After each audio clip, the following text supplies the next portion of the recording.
Bonjour à tous et bienvenue, j'espère que vous allez bien, bienvenue pour votre rendez-vous quotidien qui parle de toute l'actualité NFT, blockchain gaming et Metaverse. On est ensemble pendant un petit quart d'heure, installez-vous confortablement, c'est parti directement. Évidemment juste avant, n'hésitez pas à donner de la force à la chaîne en vous abonnant, en activant la cloche, un petit commentaire, un petit pouce en l'air, ça fait pas de mal et ça fait grave plaisir. Aujourd'hui bien sûr, on commence par faire un point sur l'événement majeur du moment, Vivatech, dont j'ai parlé hier dans la vidéo. C'est juste le rendez-vous autour des nouvelles technologies, il y a les hommes les plus puissants de la planète qui y sont réunis. On a Macron, on a Elon Musk, on a Bernard Arnault d'ailleurs qui parle aujourd'hui. Et juste pour faire un petit point résumé, hier il s'est pas passé grand chose, juste tout le monde est très hypé par tout ce qui est intelligence artificielle, nouvelles technologies. Et juste Macron a dit que voilà, ce serait très bien que ça se développe, mais qu'il voulait impérativement réguler ça et qu'il voulait sortir un truc, qu'il voulait pondre un premier truc pour du coup cet automne. Donc on suivra, mais en tout cas voilà, ça reste un rendez-vous majeur. Ça dure encore 2 jours et évidemment on refera un petit point demain. Info générale ensuite de démocratisation, on a la chaîne de burgers Black and White, qui est une chaîne en fait de burgers belges. Je crois qu'ils ont 10 ou 12 restaurants, et en fait c'est détenu par le youtubeur Ibra TV, qui est très pro crypto. Et donc effectivement là en fait ils viennent d'accepter les paiements en crypto grâce à Lizzy. Rappelez-vous de Lizzy, ils ont un token, ils ont pas mal de choses. C'était un partenaire de la chaîne sur, je crois il y a 1 ou 2 mois, un truc comme ça. Donc une jolie boîte. Donc du coup plutôt cool parce que plus les gens peuvent utiliser leur crypto, et mieux c'est. Qu'on ne vienne pas me dire que les NFT ne servent à rien, regardez-moi ça, encore une fois, un cas d'usage concret, simple et efficace et rapide des NFT via la blockchain, puisqu'en fait, un gars a réussi à emprunter 14 500 $, en fait, en mettant en jeu ces 2 Rolex, mais en fait, ces 2 Rolex, c'est 2 montres physiques. Comment il a fait? En gros, il a contacté du coup une boîte qui s'appelle 4K Protocol. En fait, il a souscrit un contrat via la blockchain pour que en fait, la boîte lui édite, lui crée des NFT liés à la propriété en fait de ces montres physiques, et grâce à ces NFT, il a pu les mettre en collatéral pour emprunter de l'argent sur la plateforme arcade.xyz, qui est une plateforme du coup de prêt NFT classique entre guillemets, et donc récupérer du coup 14 500 $. Et donc le mec en face, lui, il a prêté du coup cet argent-ci avec un taux à 12% annuel, donc au final tout le monde est content. Et si jamais du coup la personne ne rembourse pas, et ben en fait grâce aux NFT qui seront transférés au prêteur, en fait le mec pourra réclamer en fait les objets physiques, donc les montres du coup Rolex, légalement entre guillemets, donc trop cool. On continue ensuite avec CyberConnect. Rappelez-vous, c'est la boîte qui est derrière un des plus grands réseaux sociaux décentralisés Web3, qui s'appelle Linktree. On se rappelle aussi qu'ils ont des petits partenariats un peu à droite à gauche avec Reddit.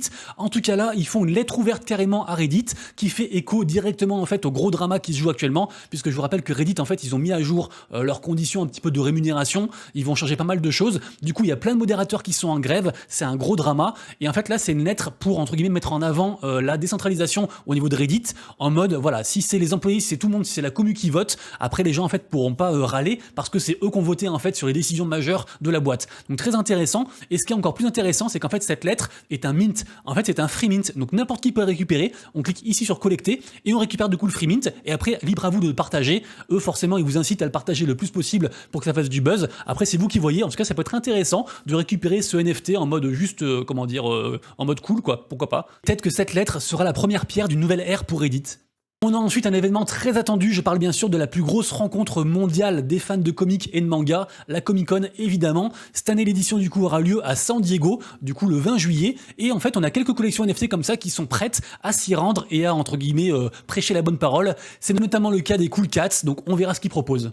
La news suivante est en fait une nouvelle dont j'avais parlé il y a 2 jours sur la vidéo, sauf que vous l'avez pas entendu passer parce que je l'avais coupé au montage. Évidemment, je coupe plein de nouvelles pour essayer de faire un format de moins de 20 minutes, c'est déjà assez compliqué, et finalement, ça impacte quand même directement le farming du airdrop de Blur, et vu qu'on fait ça avec des NFT, je vous en reparle. À la base, en fait, le truc, c'est qu'il y a un token sur Blur, du coup, la plateforme NFT numéro 1, et le truc, c'est qu'en fait, il débloque de plus en plus de tokens, ce qui, du coup, dilue, en fait, la supply, la circulation, et en fait, si vous voulez, le token, en fait, il tank, il prend assez cher, et il a tendance à diminuer de plus en plus.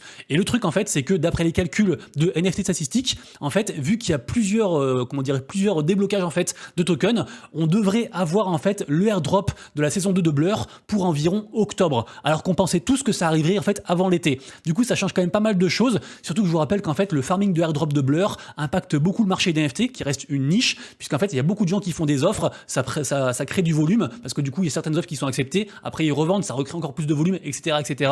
Donc en fait, quand le airdrop de Blur sera terminé, le paysage, le marché NFT risque d'évoluer aussi. Et en tout cas, voilà, c'est quelque chose qu'il faut suivre. Et en tout cas, ceux qui ont eu token, faites comme vous voulez, il n'y a pas de conseil, mais attendez-vous à ce que ça baisse encore un petit peu. On continue ensuite avec le projet du moment du collectif Blocksmith sur Solana. Je parle bien sûr de Migos. Migos, je vous rappelle qu'ils vont faire des NFT et c'est une plateforme entre guillemets d'engagement social. On peut en fait dépenser le token de l'écosystème pour voter pour des projets et après récupérer des whitelists. C'est un truc très intéressant, vraiment allez voir. C'est vraiment très bien fait. Et en fait là, ils ont annoncé aussi un nouveau truc qui va arriver donc pour le 21 juin. Super intéressant. En fait, c'est un jeu qui va récompenser les meilleurs avec des whitelists et il y aura aussi une histoire en fait d'items NFT à l'intérieur du jeu. Et genre on pourra dépenser genre des vies en plus avec des NFT burn-up, enfin pas mal de choses comme ça. Donc en tout cas c'est un truc très rafraîchissant, très intéressant. Il y aura aussi des airdrops de NFT compressés, c'est un truc qui marche beaucoup actuellement sur Solana. Donc on verra tout ça, mais en tout cas je pense que c'est un projet vraiment qu'il faut regarder. Très rapidement ensuite, parce que c'est quand même très niche, on a un hommage rendu pour les 50 ans de la comédie musicale d'horreur The Rocky Horror Show. Donc en gros ça se passera sur OpenSea, il y aura 50 NFT en vente à partir de 0,1 ETH, et puis du coup avec différents avantages liés à la licence. On passe ensuite du côté de la grosse entreprise et fonds d'investissement Animoca Brands avec leur collection NFT PFP qui s'appelle Mocaverse, qui est actuellement à l'écran. Et en fait là, ils ont carrément créé en fait une marketplace dédiée au Mocaverse. C'est un partenariat en fait avec la plateforme Rarible. Rarible, on se rappelle qu'en fait derrière, on a des wallets comme Dingaling, etc. Ça reste des trucs un petit peu entre guillemets asiatiques et c'est juste encore une fois une alliance entre guillemets entre des communautés asiatiques très soudées autour du Web3. Partenariat également aussi du côté de la blockchain Bitcoin avec le wallet Unisat Wallet, qui est donc un des wallets les plus utilisés pour tout ce qui est justement NFT Ordino et donc la norme BRC20. Et donc là, c'est un partenariat avec la collection qui s'appelle Bitcoin Cats.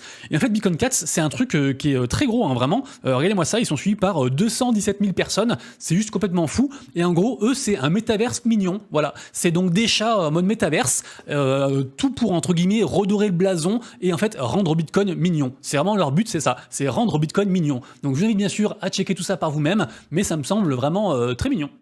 Pour les fans de foot ensuite, sachez qu'il y a un musée officiel de Manchester United et qu'en fait là ils ont carrément en fait exposé leur première collection numérique qui est donc un partenariat avec Tezos et c'est un petit peu en mode souvenir en fait de grands moments en fait de leur histoire du club. Petit rappel ensuite puisque dans précisément 10 jours, il y aura le mint de Dinovox, donc une collection de cœurs qui arrive sur l'écosystème Elrond Multivers X que j'aime beaucoup. Ça coûtera environ 2 EGLD du coup pour le prix du mint et donc c'est un projet en fait qui renoue, qui fait le lien si vous voulez entre France, Polynésie française, Metaverse, blockchain, NFT, etc. Vraiment, c'est un truc de cœur que j'aime beaucoup. Renseignez-vous dessus. À l'initiative de ce projet, on a le rédacteur en chef du journal du coin, donc Helmut Banner. Et puis voilà, renseignez-vous.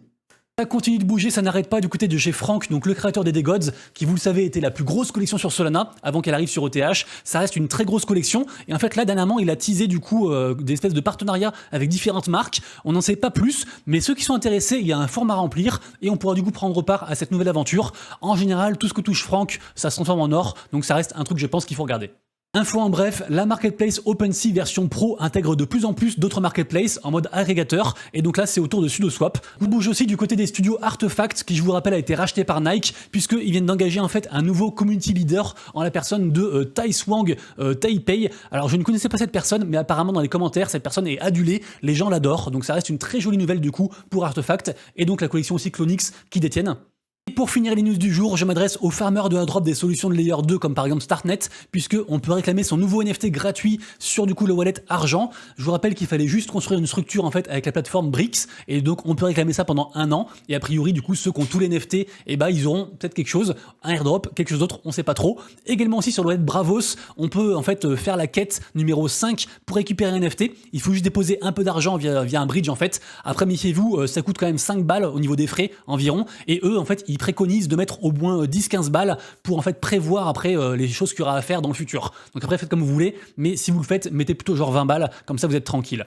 Et on finit avec Linéa. Alors pour le coup c'est pas un truc que je fais parce que on peut pas être de partout, et en plus quand je vois la galère que c'est, apparemment les quêtes c'est vraiment une dinguerie, c'est super compliqué, les gens ils en ont marre, ils espèrent vraiment avoir un gros airdrop, et en fait hier ils ont annoncé en fait l'arrivée d'un Soulbound Token qui est donc notre identité digitale en fait au sein de l'écosystème Linéa, et a priori en fait pour claim l'éventuel airdrop ou les récompenses qu'il y aura, il faudra impérativement en fait ce Soulbound Token là. Du coup ça limite les multi-comptes. Alors après à voir parce que je sais pas s'il faut ce KYC ou non, mais en tout cas c'est vraiment une galère Linéa. Si vous le faites du coup dans les commentaires, dites-moi où ça en est, mais en tout cas bonne chance à tous.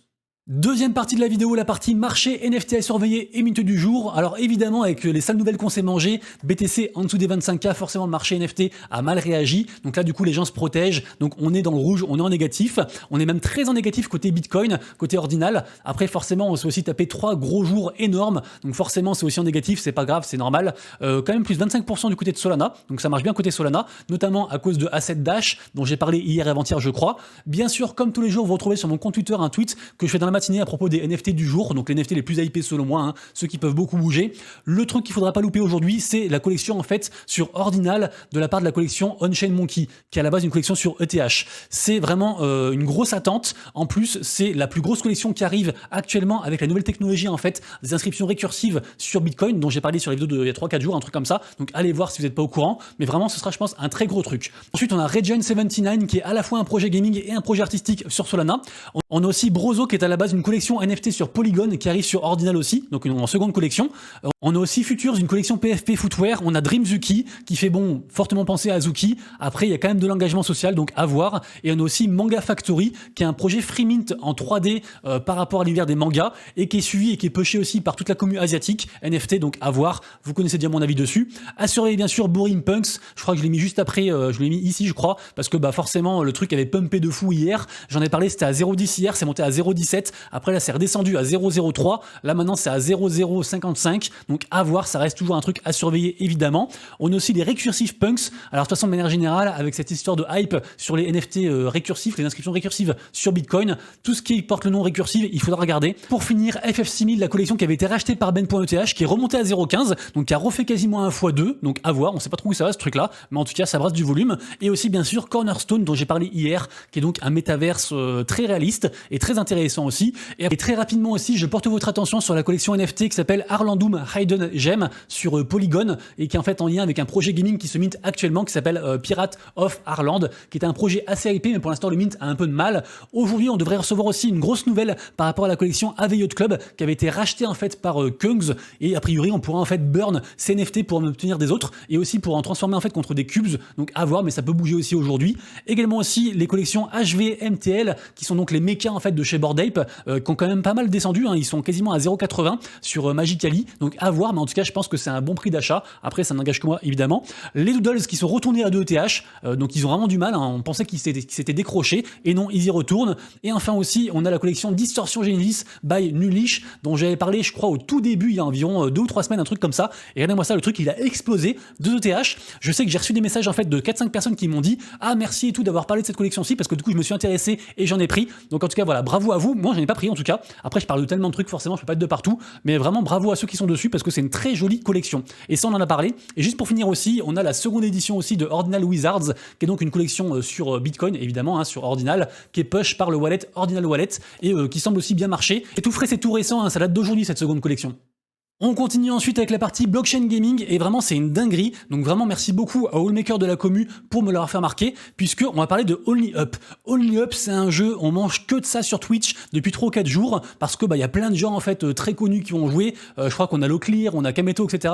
Pas mal de gens sont en train de streamer ce jeu-ci. Actuellement là j'ai ouvert Twitch, il y a quasiment 10 000 spectateurs qui regardent le jeu, c'est juste complètement fou, et en fait ce jeu a été fait par un développeur indépendant qui est dans l'écosystème de Goblinton, la collection NFT. Donc regardez-moi ça, du coup c'est pour ça qu'on voit dans le jeu en fait il y a des images en fait de la collection directement, c'est écrit Goblinton, le mec derrière il a un petit NFT en fait collé au dos, donc en fait là on a plein de gens qui sont en train de regarder un truc qui est lié à une collection NFT sans le savoir, donc c'est juste complètement fou. Donc du coup apparemment nous on l'a vu avec le stream en fait de Brycent qui a streamé le jeu, donc le but du jeu c'est de monter de plus en plus haut en fait, en gros hein, c'est juste ça le truc à faire, et du coup voilà, donc c'est vraiment une dinguerie. Donc le studio qui est derrière s'appelle du coup SCKR Games, enfin le mec qui est derrière comme je disais, et ce qui est intéressant c'est que pour l'instant la collection a pas trop pump, la collection NFT Goblinton. Quand j'ai regardé ce matin c'était genre à 0,2, donc on va dire ça a pris 0,03, hein, ce qui est assez insignifiant, mais en tout cas ça reste intéressant, et du coup on n'est pas à l'abri qu'il y ait une grosse une grosse annonce en fait de la part de Truth Labs, ceux qui sont derrière cette collection-ci Goblinton, à propos du jeu, pourquoi pas, on sait pas.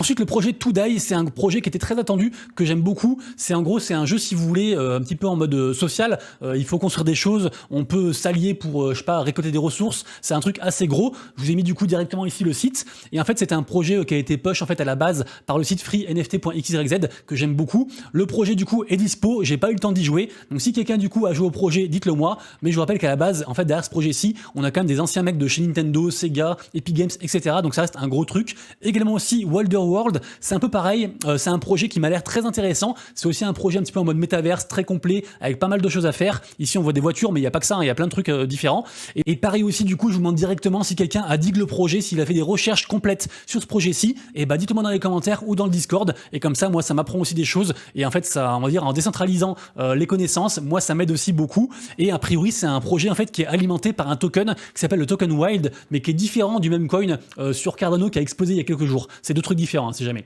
Info en bref, ensuite, le merge du jeu de cartes Cross the Edges est enfin arrivé. Il y a un petit peu de retard, mais du coup, ça, c'est un truc qui fait grave plaisir aux fans et à la commu. Les gens, ils adorent du coup acheter des choses qui montrent leur appartenance à un projet. Donc voilà, du coup, polo, t-shirt, etc. Régalez-vous. On continue ensuite avec une jolie collaboration entre un jeu de course, donc pour ceux qui aiment du coup le genre, entre Metal Rides Racing et le gros groupe Unstoppable Domains, donc ceux qui permettent en fait aux gens d'avoir des noms de domaine, comme par exemple, je sais pas, monsieurrabbit.eth, .nft, .crypto, etc. Et en gros, les gens, du coup, pour genre 50 balles, ils vont pouvoir minter un nom de domaine et après le mettre en fait sur la plaque de leur voiture en jeu. Et ça reste un projet de voiture que j'aime bien, qui est sur Polygon. Info suivante pour les hardcore gamers et particulièrement en fait ceux qui sont adeptes des shooters, puisqu'en gros, on a un jeu qui s'appelle Shock Rods. C'est le jeu qui est ici. En gros, c'est un shooter avec des tanks en mode 6 contre 6 qui va arriver en fait, qui va être propulsé directement dans le domaine de l'e-sport. Donc attendez-vous à beaucoup de tournois grâce en fait à leur partenariat avec la plateforme Moxie.io qui est spécialisée en fait dans tout ce qui est e-sport. Du coup voilà, si vous êtes fort aux jeux vidéo et aux shooters, c'est un truc qu'il faut aller voir. Ensuite, ça vient de tomber, on a la date des premières sessions de test du jeu Sparkball, qui est donc un MOBA que j'aime beaucoup. Donc ce sera du coup pour le 30 juin, préparez-vous. Info suivante, on parle du gros jeu du phénomène Parallel. Parallel, c'est une des plus grosses attentes en fait de cette année en termes de gaming. C'est entre guillemets un mi-chemin entre un jeu de cartes et un jeu de science-fiction. Ils ont levé beaucoup d'argent, il y a un gros studio derrière. Évidemment, c'est écrit le premier jeu au niveau de l'AI, c'est du coup alimenté par OpenAI. C'est vraiment un très gros truc. Et en fait, pour tester les premières phases, les premiers playtests, en fait, il faut s'inscrire. Donc mettez juste votre mail et comme ça, vous serez parmi les premiers a priori à pouvoir tester le jeu. En tout cas, vraiment, c'est un truc très attendu.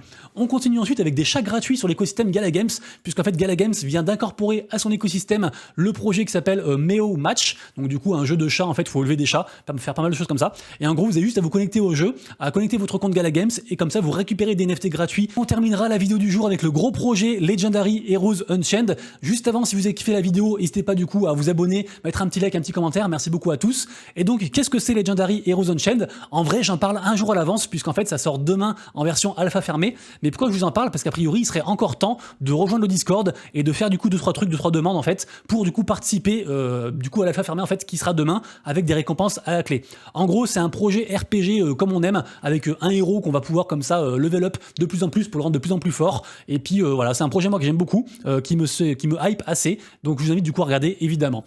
Les amis, du coup c'est tout pour moi, j'espère que vous avez kiffé. On se retrouve dès demain pour la prochaine vidéo actu NFT, blockchain gaming et metaverse, et d'ici là bien sûr prenez soin de vous, de vos proches et de vos wallets. C'est Monsieur Rabbit, des bisous, ciao.